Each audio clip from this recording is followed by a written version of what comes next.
말씀드린 대로요. 오늘 1부와 2부는 털어서 유승민 전 의원과 함께 우리 정치 현안, 경제 현안 두루두루 짚어보려고 합니다. 어서 오십시오. 예, 반갑습니다. 네. 비도 오는데 예. 토요일 그것도 새벽에 걸음해 주셔서 고맙습니다. 아닙니다. 백수라서 예, 토요일이나 평일이나 별 차이가 없습니다. 이 시사 프로는 인터뷰를 해야 되는데 저희가 토요일 새벽에 하다 보니까 그러시겠죠. 네, 예. 인터뷰로 모시기가 힘들어요. 예. 그래서 제가 특별히 한번 해보자. 예. 그래도 저희가 우리 PD가 아직 오케이를 사인을 안 해주는데 예. 한 달에 한 번 정도는 예. 좀 인터뷰를 한번 해보자. 길게. 너무 현안만 가지고 이렇게 예. 짧게 하지 말고. 예. 그래서 우리 애청자 여러분들도 혹시 모시고 싶은 인터뷰를 제가 했으면 좋겠다는 분들이 있으면 문자 주세요. 이준석 전 대표 하자는 분들도 들어있었고 예.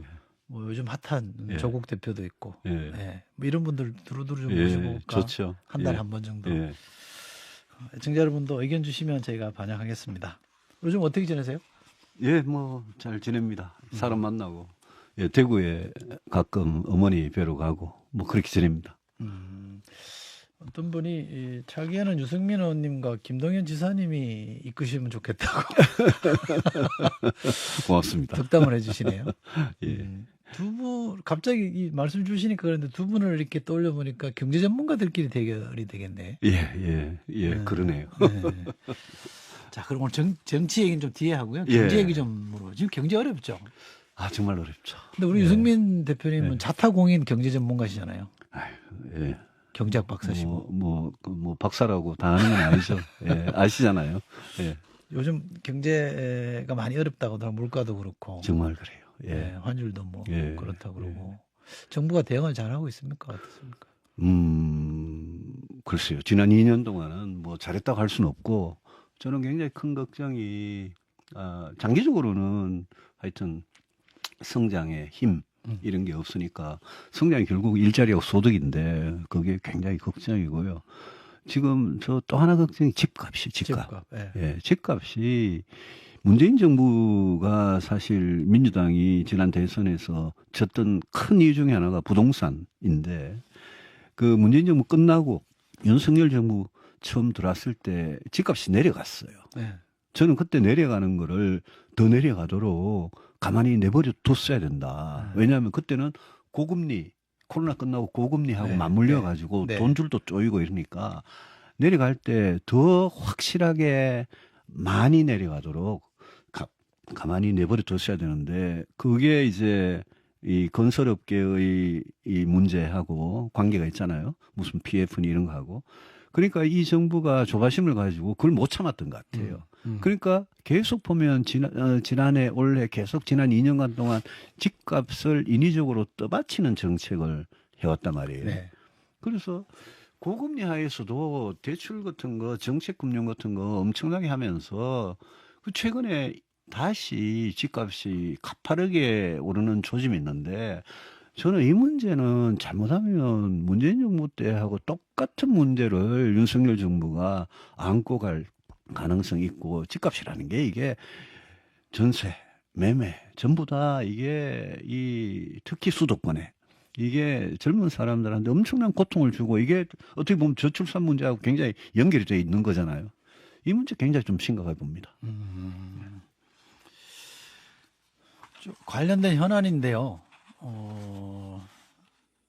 이재명 대표가 민생회복지원금이라 그래서 전 국민에게 25만 원씩 주자 이랬더니 어젠가 며칠 전에는 대통령께서 왜 25만 원 주냐 10억 100억씩 주지 약간 야유 비슷하게 하시던데 이 건은 어떻게 보세요? 그날이 이제 하반기 경제정책 발표한 날이었는데 저는 이재명 대표가 전 국민 1인당 25만 원씩 이제 13조 원을 털어가지고 드리자. 이 정책에 윤석열 정부가 반대하고 그 대신에 우리는 그 한 2배쯤 되는 25조 원을 자영업자 소상공인을 위해 쓰겠다. 저는 그건 잘한 거라고 봅니다. 그리고 자영업자 소상공인들이 정부 통계로는 570만이라 이러지만 더 있을 것 같아요. 이분들 중에 지금 빚이 연체가 되고 벼랑 끝에 몰려가지고 장사도 안 되고 빚도 못 갚고 이런 분들이 굉장히 많거든요.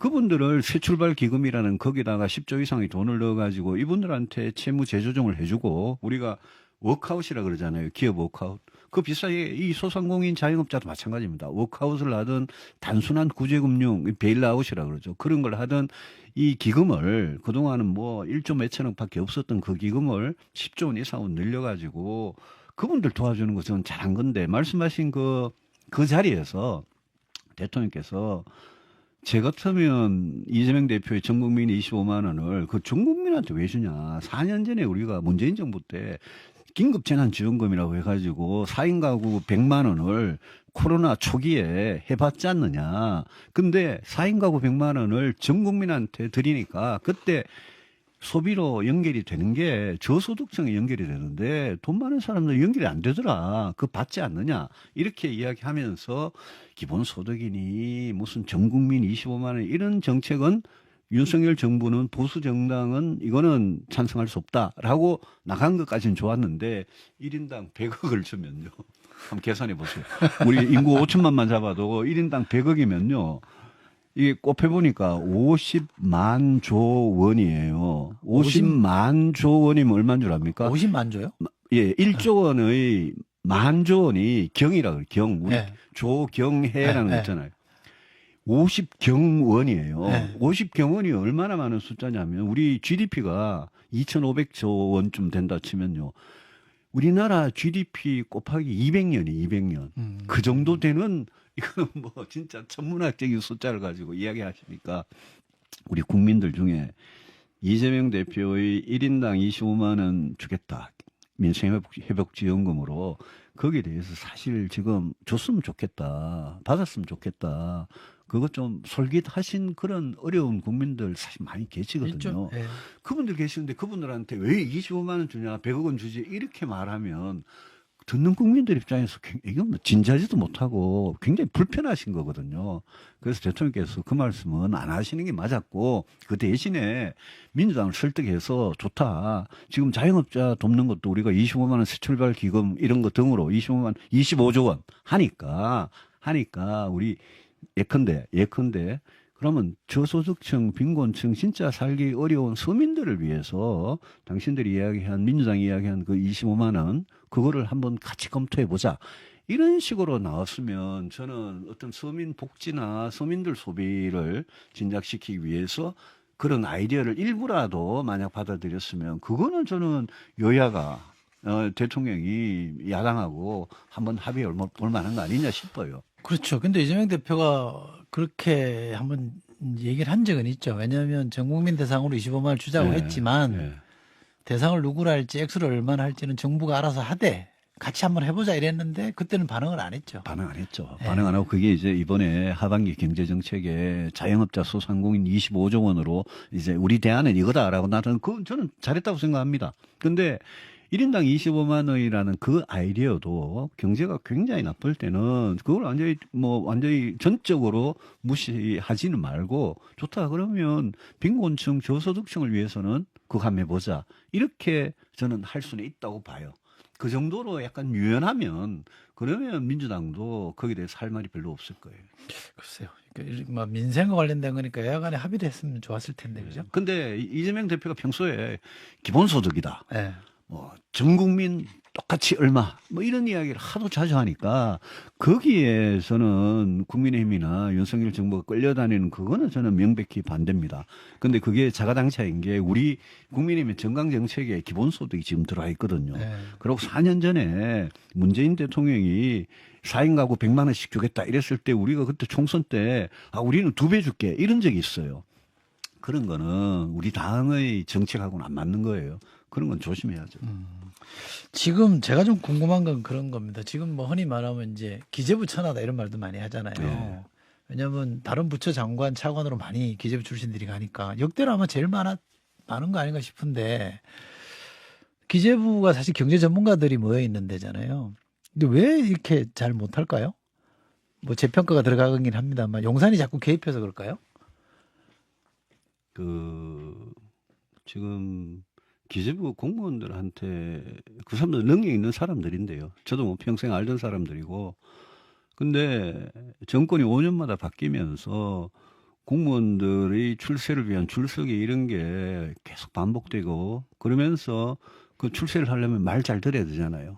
그냥 위에서 잘 모르는 대통령이 그분이 누구든 어느 대통령이든 잘 모르는 대통령이 막 끌고 가고 R&D 예산 줄이라 이러면 뭐 팍팍 줄여야 되고 이런 식으로 해가지고는 경제 관료들이 우리 영혼 없는 공무원이라는 이야기 하잖아요. 그렇죠. 옛날에 윤중현 전 부총리께서 국회 답변 때 그래서 공무원은 영혼이 없자고 하지 않습니까? 라고 말해서 그냥 빵 터진 적이 있는데 그분의 영혼이 사실 좀 있는 분이죠. 근데 소신파였잖아요. 근데 기재부 공무원들이 진짜 경제가 어려운데 그 경제가 어려운 거를 그 사람들이 자기들이 만든 그런 안을 가지고 대통령을 거꾸로 설득해 가지고 끌고 가는 게 아니고 지금 대통령이 한마디 하면 그게 세금 문제든 R&D 예산 문제든 전부 다 그냥 경제를 잘 모르는 대통령이 그냥 시키는 대로 하는 그런 공무원들로 기재부 공무원들이 많이 바뀌었어요. 저는 그거는 공무원들 문제도 좀 있는 것 같아요.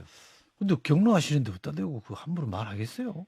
그러니까 이게 참 어려운 거죠. 혼나는데. 예, 그러니까 공무원은 영혼이 없다 그러지만 그런데 그 사람들이 평소에 만나서 이야기하는 거 보면 멀쩡하거든요.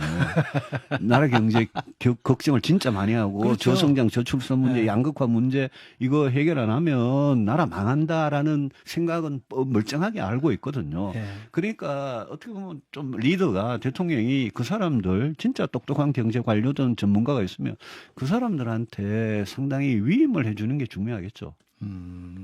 윤석열 대통령도 그 후보 시절에는 그런 말씀을 많이 하셨던 걸로 저도 기억하는데 많이 했죠. 전문가들한테 맡기겠다. 검사 26년 네. 해가지고 당신 대통령 어떻게 하겠냐고 제가 경선 때 물어보니까 좋은 사람 써가지고 그 사람들이 지혜로 국정을 하면 된다 이랬는데 지금 하는 거는 완전히 뭐 거꾸로. 세수도 많이 부족하다고 네. 하고 수출은 좋아져도 이게 이제 이른바 뭐 낙수 효과라 그래서 일반 서민들한테는 잘 효과가 체감이 안 되고 이런 뭐 바뀐 현실에 대한 대응이 좀 정부가 좀 더디다는 느낌들은 많이 갖는 것 같아요. 세수는 심각해요. 네. 세수 결손은 작년에 56조 원 결손이고요. 그러니까 세수 결손하고 재정 적자 지금 굉장히 심각한데 제가 늘 이렇게 지적하는데 안 되는 게 그냥 부자 감세다, 서민 증세다 이런 차원이 아니에요. 이런 차원이 아니고 지금 보면 금투세 폐지한다고 종부세 없앤다고 그러고 네. 상속세 한다고 그러고 법인세도 뭐 더 건드린다고 그러고. 근데 세수가 부족해가지고 재정 적자가 이렇게 심각해가지고 정부가 지출을 해야 될 때도 불용으로 처리해 버린다든지 아니면 다른 뭐 기금이나 예비비나 이런 데서 끌어서 막 쓰는 그런 상황이거든요. 맨날 한은에서 차입했다 갚아야 되고 이 문제는 지금 저는 늘 우리 저 보수 정치권의 경제에 대한 굉장히 잘못된 생각 중에 하나가 작은 정부라는 건데요. 네. 정부가 작은 정부라는 거는 그거는 레이건 대처 시대 이미 지나간 이야기예요. 네. 이태리 출신의 굉장히 유명한 경제학자가 마리안나 마추카토라는 여성이 있는데 영국에 네. 계신 분인데 이분이 Entrepreneurial State라고 기업 가형 국가라는 책을 썼는데요. 아주 유명한 책인데. 네. 이분 주장이 미국이 우리 자유시장 경쟁자를 알잖아요. 천만의 말씀. 미국은요, 나사, 다파, 뭐 NIH 이런 데서 가장 리스크가 크고 불확실성이 크고 그래서 실패 확률이 높은 그런 중요한 R&D는 미국 국가가 다 하는 겁니다. 네. 그러니까 굉장히 개입적인 산업 정책을 하고 있는 나라예요. 우리나라가 저는 그렇게 가야 된다고 보는 거죠. 중국은 이미 그렇게 가가지고 굉장히 우리를 따라잡았고. 그러니까 이건 작은 정부라는 그런 도구만에 빠지면 그렇게 갈 수가 없어요. 근데 최근에 보면 R&D 예산 가지고 얼마나 갈팡질팡을 했습니까? 그런 거 보고, 야, 이 도대체, 쓸 때, 안 쓸 때를 구분을 못하고, 그런데도 아직도 뭐 세금 깎아주는 거 가지고 어떻게 사람들을 해보려고 하는 그런 자세는 저는 이거는 맨날 건전재정, 국가재정 이렇게 이야기하는 우리 정부 입장에서 굉장히 앞뒤가 안 맞는 모순이다라고 보는 거죠. 반도체는 어떻습니까? 반도체도 요즘 조금 경기는 살아나는데, 근데 워낙 이제 국가 간의 경쟁이 좀 치열해지니까요. 미국도 그렇고, 일본도 그렇고, 뭐, 점유율이 좀 떨어지는 것도 있고, 뭔가 좀 국가적 차원에서 좀 총력 대응을 해야 되지 않냐 이런 지적도 많이들 하던데요. 우리 삼성이나 SK 하이닉스가 하는 반도체가 이게 앞으로 벌어질 무슨 AI 반도체다, 네. 뭐 이 비메모리 분야 쪽에 이런 쪽에 첨단 반도체 우리가 약해요. 우리 그동안 메모리 반도체 가지고 주로 네, 먹고 그렇죠. 살았잖아요. 네. 그걸 가지고 뭐 지금 계속 공장을 더 짓고 그것도 수도권에다가 그 지난 대선 경선 때 제가 윤석열 당시 후보하고 한판 좀 이렇게 논쟁을 벌인 것 중에 하나가 왜 반도체 공장을 경기도 서울 가까운데 이 비싼 땅에 전기 끌어오기도 힘들고 용수 끌어오기도 힘든 여기다가 하느냐. 아니 반도체 공장을 국토 남부에 원전 가까이 하든지 이렇게 해야 전기고 뭐고 다 해결이 된다. 용수고. 그런 주장을 해가 되게 그랬던 적이 있는데 저는 반도체 투자를 하고 국가적으로 관심을 가지고 지금 우리 먹고 사는 정말 중요한 산업이기 때문에 그렇게 하는 건 좋은데 근데 다만 반도체의 어떤 뭐라 그럴까요? 하이엔드 쪽으로 가는 그런 노력을 지금 우리가 하고 있느냐. 거기에 국가가 앞장서 가지고 리스크 테이킹을 하는 그런 R&D를 하고 있느냐. 이런 점에서는 저는 지금 정부가 너무 양적으로만 반도체에서 양적으로만 팽창하는 기업의 어떤 그런 주장이나 이런 데 너무 끌려다니는 거 아니냐. 이런 생각을 해서 정부가 꼭 오히려 물꼬를 세계 반도체 경쟁에서 우리가 이기려면 우리가 대만의 TSMC도 이겨야 되고 미국도 이겨야 되고 하는데 네. 그러려면 우리가 이런 데 투자를 해야 되고 그러기 위해서는 당신들이 민간이 투자하기 힘드니까 정부가 앞장서 가지고 하겠다. 이런 쪽으로 전략을 가지고 나가야 되는데 좀 그냥 삼성하고 SK 하이닉스 하는 대로 너무 끌려다니는 거 아니냐 그런 느낌이 들어요. 알겠습니다. 우리가 감당해야 될 시대적 과제라 그래야 될까요? 그 중에 하나가 뭐 기후 위기도 있고요. 또 저출생 문제도 있지 않습니까? 특히 저출생은 속된 말로 좀 답이 없잖아요. 뭐 신설 부도 만들겠다고 합니다만 저출산 문제 참 이거는 쉽게 말하면 아이를 낳느냐 안 낳느냐 뭐 연애를 하고 결혼을 하고 그러니까 아이를 출산을 하느냐 마느냐 이거는 진짜 개인의 선택의 문제잖아요. 국가가 뭐 아무리 강요해도 안 되는 거잖아요. 그런데 그렇죠. 이거는 개인의 선택의 문제인데 그 합계로 나타나는 이 저출산, 초저출산이란 문제는 나라 전체의 문제가 됐으니까 절대 나라가 가만히 있을 수는 없어요. 저는 여기에는 얼마 전에 이제 인구전략기획부 만든다 그러고요. 네. 그다음에 양육이나 일거 가정의 양립이나 뭐 주거나 이런 데 여러 가지 인센티브를 주는 이런 거를 발표했어요. 얼마 전에 발표를 했는데 저는 그 정도 가지고는 좀 안 된다고 생각하는 게 이거는 진짜 정책의 성역이 없어야 되는 문제고요. 네. 나라가 망하니까. 그렇죠. 그죠? 그래서 이 문제에 대해서는 저는 좀 뭐라 그럴까요? 지금 국가 채무 어떤 비율이 GDP 한 50%에 살짝 넘는 요새 다시 뭐 50m로 숫자 바뀌어가지고 기준이 바뀌어가지고 그렇다 그러는데 근데 이거는 저는 이 문제는 국가 부채 비율이 GDP에서 차지하는 국가 부채 비율이 저는 80% 70%로 올라가는 한이 있더라도 이거는 때를 놓치면 안 되는 문제이기 때문에 지금이 골든 타임이고 그런 점에서 이번에 내놓은 대책으로는 부족하다.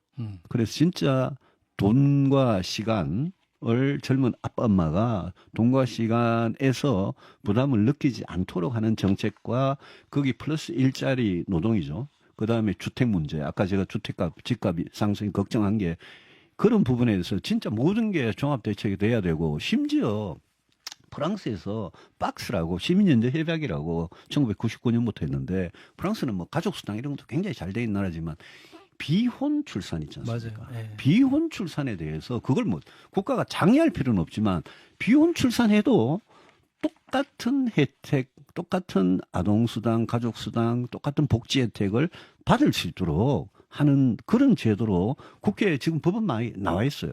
그런 쪽으로 확 가버려야 돼요. 여기 기독교 같은 데서 되게 반대하시는데 맞아요. 이거 반대할 일이 아니에요, 이거는. 그래서 그런 쪽으로 우리가 할 수 있는 거는 지금 급하게 다 해야 되는데 인구전략기획부 그거 생기면 과연 그렇게 될까? 저도 꼭 그렇게 되길 바라고 있습니다만은 지금 보면 작년인가요? 그 헝가리식 대책 이래가지고 그때 나경원 저출산 고령사 부위원장이 1억 대출 뭐 이런 이야기 하니까 그때 그런 건 안 한다 이랬잖아요. 근데 여기 성역이 없어야 된다는 게 이거는 싫다 안 한다라는 거 그런 생각하지 말고 진짜 모든 카드를 꺼내놓고 통할 수 있는 모든 카드는 수단과 방법은 다 동원해야 되는 그런 시기라고 봅니다. 예, CBS 라디오 이철의 주말 뉴스쇼. 오늘은 유승민 전 의원과 함께요. 1, 2부 털어서 인터뷰를 진행하고 있습니다. 시간상 1부에서는 경제 현안에 대해서 좀 말씀을 많이 들어봤고요. 시간상 2부에서는 정치권 현안들에 대해서 얘기를 해 보겠습니다. 지금 국민의힘 전당대회 진행되잖아요. 예. 좀 몸이 좀 근질근질하지 않으세요? 아니, 나가서 하고 전혀. 싶은 말도 많고? 전혀. 아니에요? 예. 어떻게 보세요? 근데 이게 전당대회 저는 별 희망이 없는 것 같아요. 근데 전당대회 주제가 조금 미래에 대한 주제나 뭐 혁신에 대한 건 없고. 주제라는 건 후보들이 정하는 거잖아요. 글쎄, 당에서 네. 정해주는 것도 네. 아니고. 근데 그러면 이 전당대회가 끝나고 나면 국민의힘이라는 보수 정당이 어떤 변화, 어떻게 바뀌어 있을 것 같다. 이런 뭔가 느낌이 좀 와야 되는데. 그렇죠. 예. 맨날 뭐 용산 윤석열 대통령하고 친하냐 안 친하냐 친윤이냐 반윤이냐 이런 가지고만 싸우고 그런 가지고 서로 총을 쏴대고 있으니까 저는 이 전당대회 끝나고 나서 당이 어떻게 변할까 이게 대한 희망이 없어요. 그러니까 총선 치고 나서 치르는 전당대회면 예. 그죠? 이 당을 어떻게 바꿀 건지 예. 거기에 대한 비전 경쟁도 하고 또 그래도 다음 선거 준비가 될 텐데. 제가 출마 안 한 이유도 그겁니다. 저는 제가 무의미하다. 당의 변화의 어떤 절박성이 전혀 안 보인다. 딱 그 이유로 출마를 안 한 건데 제가 이렇게 보면 총선 참패한 정당 맞나 싶어요. 우리가 192대 108로 졌으면요. 그러면 이거는 진짜 당이 70대 영남당으로 지금 쪼그라들고 있는 게 눈에 보이잖아요.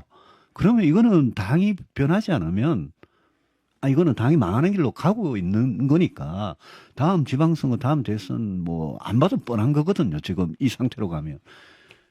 그런 상황이기 때문에 당이 어떻게 변해야 될 거냐. 그게 그냥 단순히 뭐 윤석열 대통령 당의 관계, 당정 관계 그 차원의 문제가 전혀 아니라고 생각해요. 우리 국민의힘이라는 보수 정당이 그동안 왜 총선을 3연패를 하고 왜 이렇게 됐느냐. 제가 오래전부터 일관되게 예컨대 따뜻한 보수로 가자. 네. 또 일관되게 중수층이 중요하다. 네. 우리 중도층, 수도권, 청년층 잡지 않으면 이거는 70대 영남당으로 쪼그라들면 이거는 판판이 민주당한테 진다.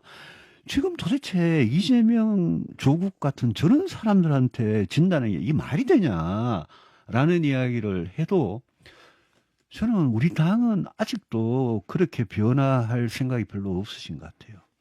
그 점에서 굉장히 절망을 느낍니다만은 저는 언젠가는 다들 이대로 가면 망하는구나 이 생각하지 않겠냐라는 기대는 있습니다.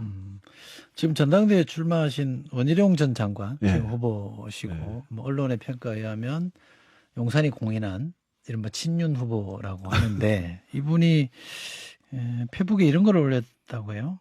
YS 그러니까 김영삼 대통령과 이회창 총재 간의 갈등 때문에 당시 당이 10년 야당을 했고 2015년에는 박근혜 대통령과 유승민 대표 간의 갈등 2016년에는 박근혜 대통령과 김무성 대표 간의 갈등으로 총선도 지고 결국 탄핵까지 갔다. 그래서 지금은 용산하고 같이 가는 갈등하면 안 된다. 이런 지적을 하잖아요. 어떻게 보십니까?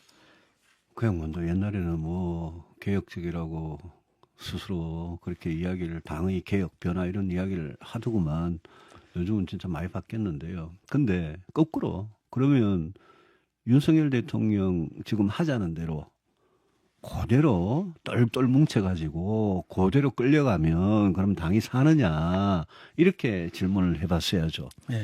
2015년 이야기를 하시니까요. 2015년에 제가 그때 새누리당 원내대표로 국회 대표 연설을 하면서 뭐 정세 없는 복지는 허구다 이런 이야기를 하면서 우리 당이 보수 정당이 가야 될 길을 진짜 제가 주장을 했어요. 제가 왜 그러냐면 제가 정치 25년째 하고 있는데 제가 야당 때는 김대중 노무현 정부 때는 저는 정말 투사였습니다. 저는 당의 줄이었고 저는 네. 투사였어요. 네. 근데 여당이 되니까 이명박 박근혜 정부 때 우리가 이렇게 못하려고 그렇게 수단과 방법을 안 가리고 집권을 했냐. 우리가 이렇게 못하면 앞으로 보수 정치의 미래가 진짜 암울하다. 그래서 저는 오히려 지금 생각해도 그때 박근혜 대통령께서 정말 2015년에 제가 원내대표를 할 때 당의 변화에 대해서 이야기했던 그 말씀을 좀 들어주셨으면 그렇게 해서 정부도 여당도 그때 좀 바뀌었으면 그러면 저는 타액도 없었고 박근혜 정부 굉장히 성공적으로 끝날 수 있었다라고 생각합니다. 네. 그러면 지금 원 후보가 이야기하는 그거 같이 우리 윤석열 뭐 대통령 하자는 대로 그냥 쫄쫄 따라다니고 그러면 보수 정당이 사느냐? 천만의 말씀요. 그거는 결과론적인 이야기를 가지고 그거는 어떻게 보면 제가 보기엔 제 귀에는 궤변으로 들려요. 오히려 지금 보수 결집만 해가지고 똘똘 뭉치면 죽으러 가는 길이죠. 지금 국민의힘 전당대회 화두는 이제 배신의 정치. 그래서 한동훈 후보를 나머지 후보들 요즘 이제 나경원 후보는 조금 다른 결을 보이긴 합니다만 엄청 공격을 하던데 그래서 언론에서 흔히 하는 말 좀 듣기 거북하실지 모르겠습니다. 배신의 원조하면 유승민 전 대표 아니냐 이렇게 얘기하던데 제가 근래 읽은 칼럼 중에 한국일보 칼럼 이준희 고문이 쓴 칼럼을 보니까 결론이 이렇게 돼 있습니다. 배신할 거면 유승민처럼 제대로 해라. 국민 보고 해라. 뭐 이런 얘기를 하던데 소회가 좀 남다르실 것 같아요. 그렇죠. 예, 지금 뭐 무슨 뭐 배신의 정치다 이래 이야기하면서 막 저를 소환을 해가지고 그때가 벌써 뭐 얼마입니까? 9년 전에 네. 그 일을 가지고 소환을 해가지고 그러는데 제가 이 당에 와서 진짜 정치 어렵게 하는 이유 중에 하나가 제가 당의 변화에 대해서 일관되게 끊임없이 이야기를 했는데 그게 이제 받아들여지지 않는 거예요. 아직까지는, 오늘까지는. 네. 그걸 배신의 정치를 제가 그럽니다. 그분들한테. 아니, 박근혜 정부 때고, 이명박 정부 때고, 또 지금 윤석열 정부 때고, 제가 이야기한 것 중에 틀린 말이 뭐가 있습니까? 하나라도 이야기해 보시라. 제가 무슨 말을, 틀렸습니까? 아니 박근혜 대통령 그 탄핵당할 때 이정미 헌법재판관이 국민의 신임을 배반한 죄라고 마지막 결론 때 이야기를 하고 그러고 탄핵한다라고 이야기를 했는데 국민의 신임을 대통령이라는 그 공적인 막중한 자리에서 국민의 신임을 진짜 배반한 사람이 누구냐. 그래서 제가 우리 당원들이고 그런 말씀들을 많이 하시는데 제가 늘 그럽니다. 좋다. 그런 식으로 배신이라는 그런 소리 하다가 당이 이렇게 된 거 아니냐, 이렇게 망한 거 아니냐. 아니, 옳고 그르고 합리적이고 상식적인 그런 길을 찾아야지. 왜, 그런 시시비비는 하나도 안 따지고. 옛날에 이게 무슨 조선시대 왕이냐, 우리가 무슨 신민이냐, 왜, 무조건 무슨 뭐 주군이, 군주가, 뭐 말을 하면 그게 아무리 틀린 말이라도 그대로 따라야 되고 이게 뭐 도대체 민주공화국에서 이런 일이 도대체 어디 있느냐. 그래서 지금 나오는 저 배신 논쟁도 진짜 저는 유치하다고 생각합니다. 그리고 배신 논쟁이 의미가 있으려면요 당의 노선과 철학과 정책을 가지고 논쟁이 일어나야 됩니다. 근데 지금 나오는 논쟁은 이게 무슨 노선 철학 그런 게 어디 있습니까? 전부 다 그냥 윤석열, 김건희 이 부부를 뭐 거기서 뭐 좀 멀어졌느냐, 말을 듣느냐, 뭐 이런 거 가지고 유치하게 싸우고 있지 않습니까? 그래서 그 우리 당원들께서 우리가 그렇게 하다가 망했다라는 점을 꼭 좀 아시고 우리 당은 지금 절박하게 변화하지 않으면 이러면 우리 당원들 제일 싫어하는 사람이 이재명 민주당 대표 아닙니까? 또 당한다 우리. 그 점을 꼭 좀 아셨으면 좋겠어요. 이렇게 질문드리면 어떠실까 모르겠는데 9년 전으로 그때 그 상황으로 되돌아가신다고 하더라도 똑같이 하실 거예요? 그럼요. 예, 저는 당시에 제가 2008년에 여당되고 나서 제가 아까 말씀드렸잖아요. 여당되고 나서 장관도 한번 못 해보고 공천 때마다 잘리고 저하고 가까운 개혁적인 의원들 다 공천 학살을 2016년, 2024년 두 번이나 당했고 그러면서 제가 한 가지 버리지 않는 것은 우리 보수 정치, 보수 정당의 진정한 변화에 대한 저의 어떤 생각, 신념 이거를 제가 버렸으면 저도 아부하고 이랬으면 편하게 살았겠죠. 근데 이걸 버리지 않고 그러다 보니까 제가 요즘 잘하는 게 참고 버티는 겁니다. 예. 참고 뭐 살이 예. 나오겠어. 살이 옛날 우리 용어로. 그럼 이 질문도 조금 당혹스러울지 모르겠는데 만약에 지금 국회의원으로 계신다 여당에 천상병 선거법 어떻게 하실 것 같았어요? 저는 처음부터 받자고 했어요. 작년 8월에요. 받자? 작년 7월 네. 말 8월에 음. 박정훈 대령이 그때 이 A4 용지 한 장 들고 나와가지고 처음 국민들 앞에 섰던 날이 있어요. 예? 그게 8월 7일인가? 하여튼 섰던 날이 있어요. 제가 그날 박정훈 대령의 그거를 빨리 받아가지고 읽어보고는 만약 이 양반 말이 사실이라면 이거 큰일이다. 그러고 나서 대통령의 경로, 수사, 외압 이런 이야기가 나왔길래 제가 그때 처음으로 이게 만약 사실이라면 윤석열 대통령의 첫 번째 명백한 이거는 직권남용 불법이다. 예? 이렇게 지적을 했고 저는 이게 처음부터 이렇게까지 커질 일이 아닌 거를 네. 키운 겁니다. 네. 박정훈 대령을 항명죄로 수사하고 기소하면 안 됐어요. 네. 그걸 안 했으면 이렇게 커지지 않았습니다. 근데 지금이라도 저는 대통령께서 자기의 어떤 경도나 수사 외압 부분에 대해서 진실을 밝히고 국민들한테 이거는 이렇다. 아니 내가 국군 통수권자인데 이런 지시도 못하냐. 그렇지만 이게 결과적으로 이러면 이게 잘못됐다고 생각한다. 그러시고 박정훈 대령에 대한 공소를 취하하면 저는 이건 해결될 일이라고 봅니다. 특검 갈 일도 없는 거죠. 그걸 안 하고 계속 버티면 이거는 특검으로 저는 갈 수밖에 없다. 그래서 처음부터 저는 특검 받자는 입장이었어요. 뭐 국민의힘 다수 생각하고는 다르죠. 다르지만 저는 특검 받자는 생각이고 지금도 뭐 똑같은 생각이고 오히려 정치적 해법으로는 지금이라도 저는 지난번 5월 9일 날입니까? 대통령 2주년 기자회견 할 때 저는 그때가 굉장히 찬스였다고 봤습니다. 총선도 끝났고 국민들 앞에 굉장히 진솔하게 이야기할 수 있는 부분이었거든요. 이 문제에 대해서. 그때 동문서답 하셨잖아요. 그러니까 자꾸 야당을 자극하고 예? 자꾸 젊은 분들을 자극하는 거예요. 지금도 저는 정치적 해법이 남아있다고 생각합니다. 다만 그걸 안 하면 특검으로 갈 수밖에 없고 저는 이 문제가 윤석열 대통령 탄핵으로까지 연결되는 데에 대해서는 개인적으로 생각이 다릅니다. 이게 정말 국군 통수권자가 그렇게 만약 경로하고 수사 외압을 한 게 사실이라고 하면 이게 현직 대통령을 탄핵까지 할 일이냐. 그만한 국민적 분노와 그만한 심각한 불법이 과연 있느냐. 우리 뭐 이수성님 그 탄핵학 박사잖아요. 네. 아니 진짜 탄핵이라는 거는 분노와 네. 그죠? 불법과 심각한 불법 이게 있어야 되는 거잖아요. 이 문제는 저는 그럴 문제는 아니라고 봐요. 그러면 지금 말씀하신 해법은 우선 이제 대통령께서 진상을 소상히 밝히고 사과하고 박정훈 대령에 대한 공소 취하하고 이런 정도면 된다. 그 정도면 별로 어렵지 않네요. 특검 안 간다고 봅니다. 예, 왜 그렇게 못 풉니까? 왜냐하면 이게 이 중요한 경제고 저출산이고 이렇게 심각한 상황에서 할 일이 얼마나 많은데 연금 개혁도 해야 되고 그런 일을 어떻게 할 겁니까? 야당이 지금 192석 갖고 있는 야당이 안 도와주면 그거 할 수 있습니까? 그러면 최상병 특검법 같은 거는 그렇게 털고 가야죠. 그 생각을 왜 못 하시죠? 근데 보도에 의하면 그분들은 딴 데 관심이 가 있는 것 같아요. 없던데요.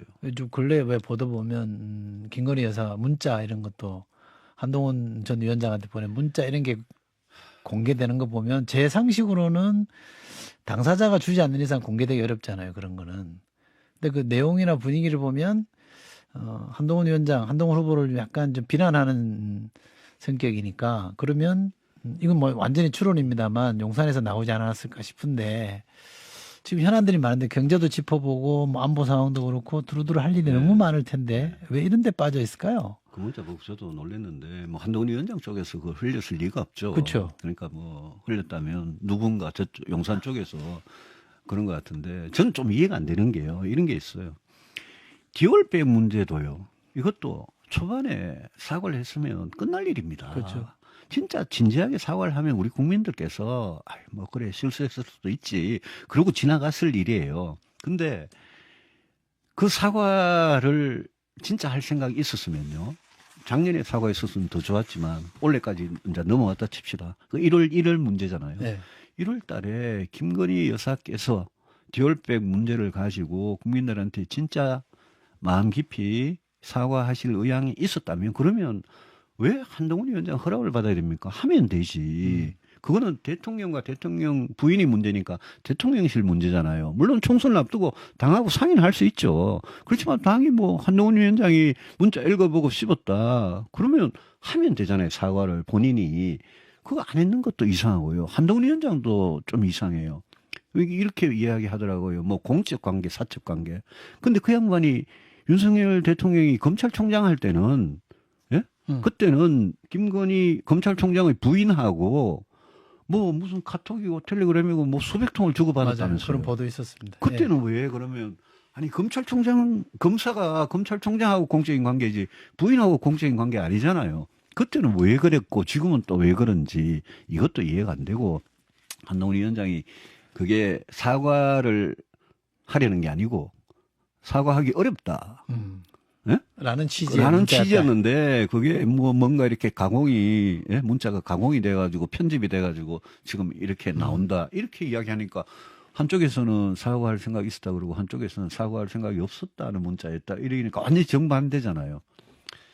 특검할까요? 아니 이걸 가지고 그러면 그때 왔다 갔다 했던 그 문자를 그러면 다 까야 됩니까? 이 진짜 무슨 이런 유치한 진실 게임이라서 진짜 안 보고 싶어요 그런 거. 아 그러니까요. 저도 그 문자 안 보고 싶어요. 국민들께서도 그런 문자까지 만약 다 까는 정치의 수준이 된다면 이게 무슨 말이 됩니까? 대통령 부인하고 예? 우리 저 집권당의 전대 후보가 당대표 후보가 이 문제는 좀 양쪽에서 좀 자제를 했으면 좋겠어요.